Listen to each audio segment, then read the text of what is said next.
Hello everyone, it's Claire Haynes from the Caribbean Health and Nutrition Chronicles. Today is the 16th of June 2015. Alas, on the brink of our crop over season, the government of Barbados decides to announce a potential ban on the advertising of alcohol and tobacco, sending the Facebook community for sure ablaze with fury and distress over such a decision. Most of the comments that I read centered on the economic impact of this action, specifically as it relates to tourism. But today I want to use the opportunity to focus on how alcohol impacts our personal health. I found that there is a lot of emphasis on food choices but not enough on alcohol. So to start with, if we look at drinks such as beer and cocktails, these tend to be very high in calories that have little to no nutritional value. If you compare, say, a slice of pizza to a pint of beer, the two are actually quite close in calorie intake. So for some of you who may be struggling with your weight but you're not prepared to look at your alcohol intake, then weight is going to continue to be a challenge. The liver uses up a lot of vitamin B stores in metabolizing alcohol. B vitamins are critical for energy production.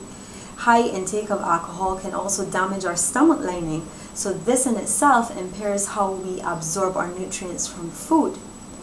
And that horrendous headache that one will get after a hard night out partying, yes, some of that may be due to the toxic byproducts of alcohol metabolism, but that's also largely due to being dehydrated. And in the process of continuously peeing when you're out at whatever fete you might be at, you're also getting rid of important stores of magnesium, zinc, and potassium. The impact of alcohol on blood sugar is not straightforward. Research has shown that moderate intake of alcohol will cause a rise in blood sugar.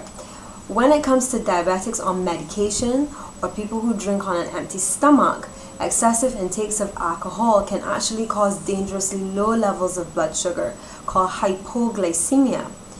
The liver, which is the organ responsible for regulating blood sugar, it decides whether we store it as glycogen or whether we produce glucose for energy. It takes about 2 hours to process one drink. So if you're drinking in excess, the liver is so busy mopping up the excess alcohol that it doesn't have the capacity to regulate blood sugar, and you could find yourself in a pretty horrible situation. So what's even more dangerous is that if you're out at a party and you're experiencing low blood sugar, the symptoms of this mimic being drunk. So you could be slurry, disoriented, and your friends are completely ignoring you, not realizing that you could be very well headed for a diabetic coma, and they don't get you the help that you need.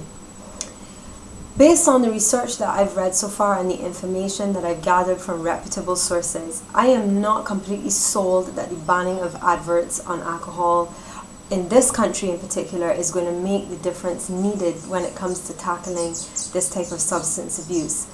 I believe very strongly that each of us needs to take our health into our own hands, whether ads exist or not. Yes, we can go ahead and enjoy our partying and our crop over season. That is intrinsically part of our culture, but we need to learn to do so a bit more responsibly. Thank you for tuning into Caribbean Health and Nutrition Chronicles. If you have any comments or feedback, or if you have videos that you would like to see me posting on specific health topics, please feel free to private message me, or you can email me at chnchronicles@gmail.com. My belief is that if I can, you can, and if you can, we can.